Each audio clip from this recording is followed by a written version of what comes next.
உங்கள் சத்யாவில் full Moon sale காலை 9 மணியிலிருந்து இரவு 12 மணி வரை மே 1 ஒரு நாள் மட்டும். டயா பூஸ்டர் சுகரை கண்ட்ரோல் பண்ணும், உங்க ஆரோக்கியத்தை மீட்டு தரும். சர்க்கரையை கட்டுப்படுத்துறதுக்கான எளிமையான வழிமுறை, இயற்கையான வழிமுறை. அனைத்து மருந்து கடைகளிலும் கிடைக்கும். எக்ஸிட் போல்ஸ் வந்து பாத்தீங்கன்னா ஒரு ரெப்யூட்டடான நிறுவனங்கள்னு பாத்தீங்கன்னா ஒரு 12 நிறுவனங்கள் அதை வெளியிட்டிருக்காங்க. இந்த 12 நிறுவனங்கள் ஒரு 2 நிறுவனங்கள் வந்து தமிழ்நாட்டை சேர்ந்த நிறுவனங்களா இருக்கு. அவங்க அது தவிர 10 நிறுவனங்கள் பெரும்பாலும் வட இந்திய அங்க நார்த் இந்தியன் பேஸ் அந்த அவங்க தான் வெளியிட்டு இருக்கிறத நம்ம பார்க்குறோம். நம்ம அதாவது இந்த தேர்தலை பொறுத்த மட்டும் வந்து புதுசா வந்த விஜய் ஒரு பெரிய ஒரு இம்பாக்டை உண்டு பண்ணுவாரு அப்படின்ற மாதிரியான ஒரு பேச்சு பொதுவா இருந்ததை நம்ம பார்த்தோம். நம்ம போலிங் முடிஞ்ச பிறகு பார்த்தீங்கன்னா போலிங்க்கு முன்னாடியே வந்து ஒரு வாரம் வந்து பார்த்தீங்கன்னா ஒரு விஜய்ன்ற ஒரு பேச்சு இங்க இருந்தது. அங்க மாற்றத்துக்கு வந்து மாற்றம்னாலே அது விஜய் தான்ன்ற மாதிரி ஒரு பேச்சும், எல்லாருமே வந்து விஜய்க்கு தான் போட போறாங்கன்ற மாதிரியான ஒரு பேச்சும் வந்து சோசியல் மீடியால தான் போயிருந்ததை பார்த்தோம். அப்புறம் தேர்தலுக்கு அப்புறம் பார்த்தீங்கன்னா யாரை கேட்டாலுமே நாங்கள் விஜய்க்கு தான் போட்டோம், 18 வயசு பையன்லேருந்து 80 வயசு தாத்தா வரையும் நாங்கள் விஜய்க்கு தான் போட்டோம், எங்கள் குடும்பமா போட்டோம் அப்படின்லாம் சொல்லியிருந்தாங்க.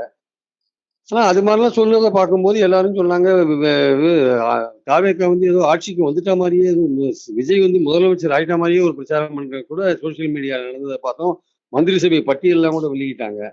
ஆனா இந்த எக்ஸிட் போல்ஸ் இது வந்து ஆக்சுவல் போல்ஸோட எந்த அளவுக்கு கரெக்டா இருக்கும் இல்லைன்னு தெரியாது. பட் இது ஒரு ஐடியா கொடுக்கறது, ஒரு திசையை காமிக்கிறது அப்படின்ற மாதிரியான சுச்சுவேஷனை பார்க்கும்போது கிட்டத்தட்ட வந்து ஒரு 12 போல்ஸ்ல பாத்தீங்கன்னா குறைஞ்சபட்சம் வந்து ஒரு 10 போல்ஸ் வந்து டிஎம்கே வந்து ஆட்சிக்கு வரதுக்கான வாய்ப்புகளை கொடுக்கறத நம்ம பார்க்குறோம். குறைஞ்சபட்சம் 120 தொகுதிகள்ல இருந்து அதிகபட்சமாக 170 தொகுதிகள் வரையும் திமுகவுக்கான வாய்ப்பை வந்து கொடுக்குறாங்க. திமுக கூட்டணி கட்சிகளுக்கான வாய்ப்பை கொடுக்குறாங்க. அதே சமயம் அதிமுகவுக்கு பார்த்தீங்கன்னா குறைந்தபட்சம் 45ல இருந்து ஒரு 100 வரையுமான வாய்ப்புகளை கொடுக்குறாங்க. இந்த மாதிரி போயிட்டு இருக்கும்போது தவேகாவுக்கு அவங்க கொடுக்கறது என்னன்னா கிட்டத்தட்ட 1ல இருந்து கிட்டத்தட்ட 40 வரையும் கொடுக்குறாங்க. அதுல ஒரே ஒரு கருத்து கணிப்பு தான் கொஞ்சம் வித்தியாசமான கருத்து கணிப்பா இருக்கு. அது வந்து axis my India India today கருத்து கணிப்பு. அது வந்து விஜய்க்கு வந்து 98ல இருந்து 120 இடங்கள் வரையும் வரும், திமுகவுக்கு 92ல இருந்து 110 இடங்கள் வரும், அதிமுகவுக்கு 22ல இருந்து 32 இடங்கள் வரும் அப்படின்னு கொடுத்துருக்காங்க. இதுதான் வந்து இப்ப எல்லாருடைய புருவத்தை உயர்த்துற ஒரு கருத்து கணிப்பா இருக்கு. இவ்வளவு நிறுவனங்கள், ஈவன் பாஜகவை சார்ந்ததாக கருதப்படும் ரிபப்ளிக் தொலைக்காட்சி நிறுவனம் கூட திமுக 125ல இருந்து 145 இடங்கள் வரும், அதிமுக 65ல இருந்து 75 வரும், தாவேக 19ல இருந்து 24 வரும்னு சொல்ற போது இந்த இந்தியா டுடேவுடைய ஆக்சிஸ் மை இந்தியா டுடேவுடைய கருத்து கணிப்பு தான் எல்லாரையும் வந்து ஆச்சரியப்படுத்துற ஒரு விஷயமா இருக்கு. இது வந்து பிரதீப் குப்தான்னு ஒருத்தர் இருக்கார், அவர் எடுத்த ஒரு கருத்து கணிப்பு. அவர் போன பார்லிமெண்ட் எலெக்ஷன்ல அவர் வந்து பாஜக கிட்டத்தட்ட 374-75 இடங்கள் வரும்னு சொன்னாரு. கடைசியில் பாஜக 240 இடங்கள் தான் வந்தது. அதுக்காக அவர் வந்து லைவ் ஷோலயே வந்து நான் தப்பு பண்ணிட்டேன்னு அழுதாரு. இப்போ பார்க்கும்போது தாவேகாவுக்கு இந்த அளவு வந்து ஒரு பெரிய ஒரு செல்வாக்கு இருக்குமா அப்படின்னு அந்த இந்தியா டுடே கருத்து கணிப்பின் அடிப்படையில நம்ம பார்க்குறோம். நம்ம மற்ற எல்லா கருத்து கணிப்புகளையும் அந்த நம்பர்ஸ் வந்து தாவேகாவுக்கு கொடுக்காத போது நிச்சயமாக அது உண்மையிலேயே வந்து அவங்க வந்து சாம்பிள் சைஸ் என்ன ஏது போன்ற விஷயங்கள்லாம் பார்க்கும்போது அது நமக்கு என்ன தெரிய வருதுன்னா, ஒரு தொகுதியில இந்தியா டுடே அந்த மை ஆக்சிஸ் வந்து ஒரு தொகுதியில 188 பேரை கேட்டிருக்காங்க அப்படின்னா வந்து டெலிஃபோன் மூலமா கேட்டிருக்காங்க அப்படின்ற ஒரு விஷயம் வருது நமக்கு. ஒரு 2.5 லட்சம் வாக்காளர் உள்ள இதுல தொகுதியில 188 பேர்ட்ட டெலிஃபோன் மூலமா கேட்டிருக்காங்க அப்படின்னா இது எந்த அளவுக்கு சாம்பிள் சைஸ் கரெக்டு, இது எவ்வளவு தூரம் இது ஒர்க் அவுட் ஆகும் அப்படின்றதெல்லாம் கொஞ்சம் பொறுத்து இருந்தா பார்க்கணும். ஆனால் அடிப்படையான விஷயம் என்னன்னா, விஜய் வந்து ஒரு வாக்கை பிரிப்பாரு அப்படின்றதுல யாருக்கும் எந்த விதமான சந்தேகமும் இல்லை. பட் இந்த கணிப்புகள் எல்லாம் பார்க்கும்போது போன 21 எலெக்ஷன்ஸ்ல என்ன மாதிரியான ஒரு மேட்ரிக்ஸ், என்ன மாதிரியான ஒரு நிலைமை இருந்ததோ கிட்டத்தட்ட அதுவே தான் ரிப்பீட் ஆயிருக்கு. ஆன்டி இன்குபன்சியும் பெரிய அளவுக்கு இல்லை, ப்ரோ இன்குபன்சியும் பெரிய அளவுக்கு உதவின மாதிரி தெரியல. ரெண்டுமே வந்து ஓரளவுக்கு கவுண்டர் பண்ணிது. ப்ரோ இன்குபன்சியும் ஆன்டி இன்குபன்சியும் 2 அளவுக்கு ஓரளவுக்கு ஈக்குவேட் பண்ணியிருக்கு. அதனால எந்த ஒரு எஃபெக்டும் இல்லாத இருக்கிறதுனாலதான் போன வாட்டி 75 இடங்கள் வரையும் வாங்கின பாஜக கூட்டணி இந்த வாட்டி அதே கூட்டணி தான், பாமக, அதிமுக, பாஜக. இந்த கூட்டணி அங்கே இருக்கும்போது கிட்டத்தட்ட அவங்களும் பார்த்தீங்கன்னா ஒரு 60ல இருந்து 80-85 வரையும் வாங்குறத பார்த்தீங்கன்னா அந்த ரேஞ்சை பார்க்கும்பொழுது கிட்டத்தட்ட அவங்க அந்த 2வது இடத்த வந்து மெயின்டைன் பண்றாங்க அப்படின்ற ஒரு விஷயம் தெளிவா தெரியுது.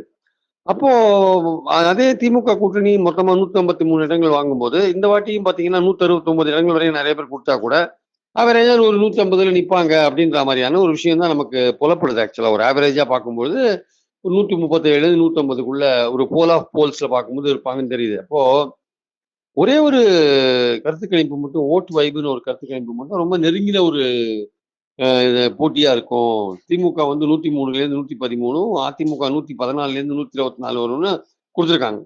அதே சமயம் வந்து தாவேகா வந்து 4லேருந்து 10 தான் வரும்னு குடுத்துருக்காங்க. அப்போ இந்த கருத்து கணிப்புல என்ன பிரச்சனைன்னா, இதுல யார் அடுத்த முதல்வர் அப்படின்னு பார்க்கும்போது, ஸ்டாலின் தான் அடுத்த முதல்வர்னு அதிகமான பேர் ஓட்டு போட்டிருக்காங்க. ஈவன் வந்து ஆக்சிஸ் மை இந்தியால வந்து தாவேகாக்கு 120 இடங்கள் வரையும் குடுத்தா கூட, என்ன வோட் பெர்சன்டேஜ் குடுத்துருக்கான்னு பார்த்தீங்கன்னா, திமுகவுக்கும் அதே 35% தான், தாவேகாவுக்கும் 35% தான். அதிமுகவுக்கு 23% தான் குடுத்துருக்காங்க. அப்போ இந்த ஒட்டுமொத்த கருத்து கணிப்புகள்ல இந்த மாதிரி கான்ட்ரடிக்ஷன்ஸ்லாம் இருக்கிறத நம்ம பார்க்குறோம் நம்ப. அதனால வந்து நம்மளுடைய டேக் அவே என்னன்னு பார்த்தீங்கன்னா, ஒரு ஜென்ரலான ஒரு டெண்டன்சி என்ன இருக்குன்னா, திமுகவ வந்து மீண்டும் ஆட்சிக்கு கொண்டு வரணும் அப்படின்ற ஐடியா இருக்கு. தாவேகா வந்து பெரிய அளவுல வந்து ஓட்ட வந்து யார் ஓட்டையும் பாதிச்ச மாரி தெரியல. நாம் தமிழருக்கு சீட் கன்வர்ஷன் சில இடத்துல குடுத்துருக்காங்க. சில கருத்து கணிப்புகள்ல சீட் கன்வர்ஷன் குடுத்துருக்காங்க. பட் என்னுடைய பார்வையில வந்து நாம் தமிழர் அதிகபட்சமா ஒரு இடத்துல சீமான் ஒரு இடத்துல ஏதாவது வின் பண்ண முடியே தவிர, மத்தபடி அவங்களுக்கு எந்த இடத்துலயும் சீட் கன்வர்ஷன் ஆறதுக்கான வாய்ப்புகள் வந்து இல்லைன்றது என்னுடைய கருத்து.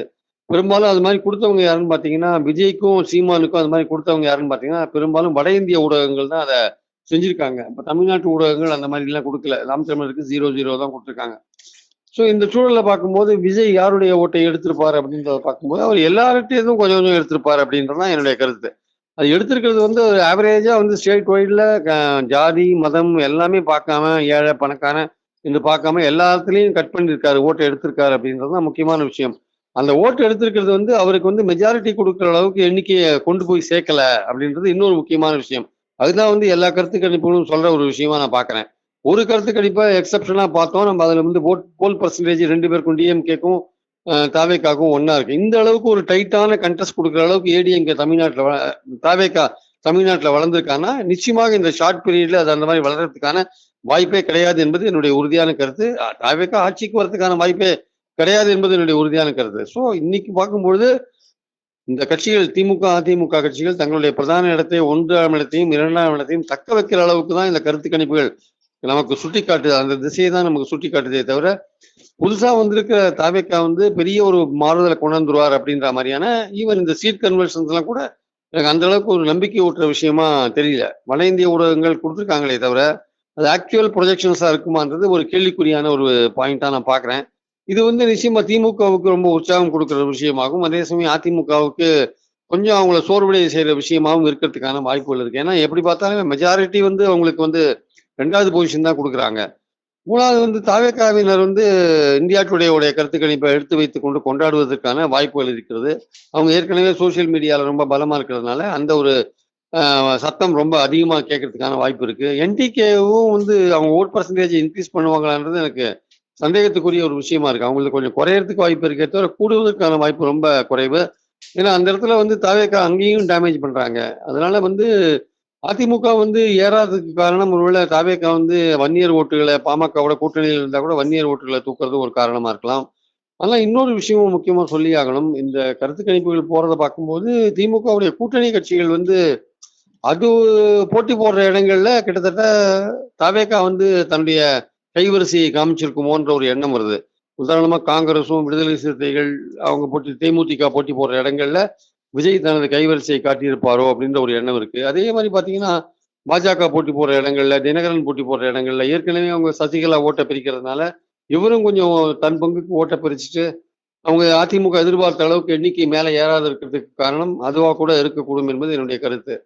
கூட்டணி கட்சிகள் திமுக, அதிமுக 2 பேருடைய கூட்டணி கட்சிகளும் இந்த வாட்டி கண்டிப்பாக கொஞ்சம் பலத்த சேதத்தை சந்திக்கக்கூடிய வாய்ப்பு இருக்குன்னு தான் நான் கருதுனேன். போன வாட்டி மாதிரி காங்கிரஸ் 18 வரதுக்கான வாய்ப்புகளோ, இல்ல தேமுதிக அதிகமான இடங்கள் 6, 7 இடங்கள் பெறுவதற்கான வாய்ப்புகளோ ரொம்ப ரொம்ப குறைவா இருக்கிறத நான் பார்க்குறேன். இந்த கருத்து கணிப்பு இதே போக்குல நம்ம எடுத்திருந்தீங்கன்னா, திமுக 2வது தடவையாக மீண்டும் ஆட்சிக்கு வரக்கூடிய வாய்ப்பு இருக்கிறது என்பது என்னுடைய கருத்து. அதே சமயம் திமுக மீண்டும் அடுத்த 5 வருடத்துல வந்து ரொம்ப எச்சரிக்கையாகவும், ரொம்ப கவனமாகவும் தன் காய்களை நகர்த்த வேண்டும் என்பது இந்த எக்ஸிட் போல் சுட்டி காட்டுகிற இது அப்படியே நடந்தால் அது சுட்டி காட்டுகிற ஒரு விஷயமா நான் பார்க்குறேன்.